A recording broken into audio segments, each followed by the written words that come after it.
ফেসবুকের content monetize সেটআপটা পেতে আর মাত্র ১০ থেকে ১২ দিন বাকি রয়েছে। আপনারা সকলেই জানেন ২০২৫ সাল ১ জানুয়ারি নতুন পুরাতন যারা রয়েছে সকলের পেজেই কিন্তু চলে আসতেছে কন্টেন্ট মনিটাইজ সেটআপ। এখন আপনাদের এই সেটআপটা পেতে হলে আপনার কি কাজ করতে হবে?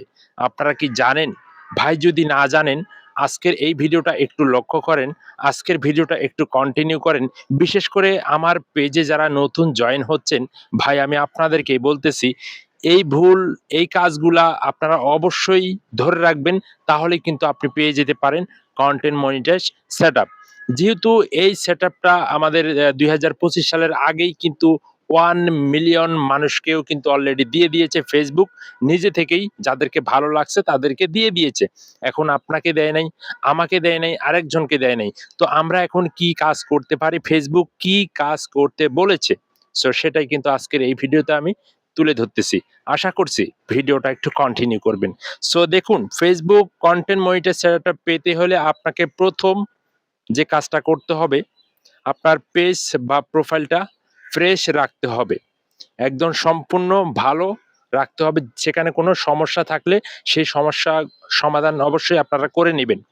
২ নাম্বার হচ্ছে, আপনার পেজটা বা প্রোফাইলটা অবশ্যই রেকমেন্ডেশন অন থাকতে হবে। বাট রেকমেন্ডেবল ঠিক রাখতে হবে। রেকমেন্ডেবল যদি ঠিক না থাকে তাহলে কিন্তু আপনি কনটেন্ট মনিটাইজ পাবেন না।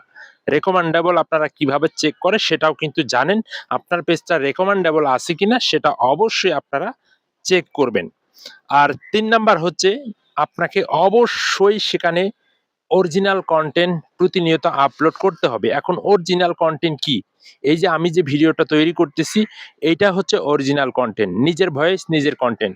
এখন আপনাকেও কিন্তু চেষ্টা করতে হবে নিজের অরিজিনাল কনটেন্ট নিজের ভয়েস দিয়ে নিজের ফেসটাকে এখানে তুলে ধরানোর জন্য। প্রতিনিয়ত আপনাকে একটা করে লাইভ অবশ্যই করতে হবে এবং এখানে আপনাকে অবশ্যই ছবি, লেখা এবং ভিডিও, রিল এই জিনিসগুলো আপনাকে প্রতিনিয়ত আপলোড করতে হবে এই ১২ দিনের ভিতরে, যদি আপনি চান যে আমি কনটেন্ট মনিটাইজ সেটআপটা পাবো। ভাই আপনাদেরকে অনেকেই ভুল তথ্য দিতেছে, অনেকেই এই বলতেছে, সেই বলতেছে। সো আমি আসলে কাউকে ভুল তথ্য দিতে চাই না। আমি যে সেটআপটা পেয়েছি আমার আরেকটা আইডিতে আমি কনটেন্ট মনিটাইজ সেটআপটা পেয়েছি।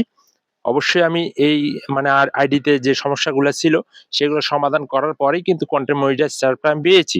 সো এজন্যই আমি বলব, আপনারা যারা নতুন কাজ করতেছেন, সো এই কাজগুলো অবশ্যই মেনে কাজ করবেন। আর কখনো ভুল তথ্য দিবেন না।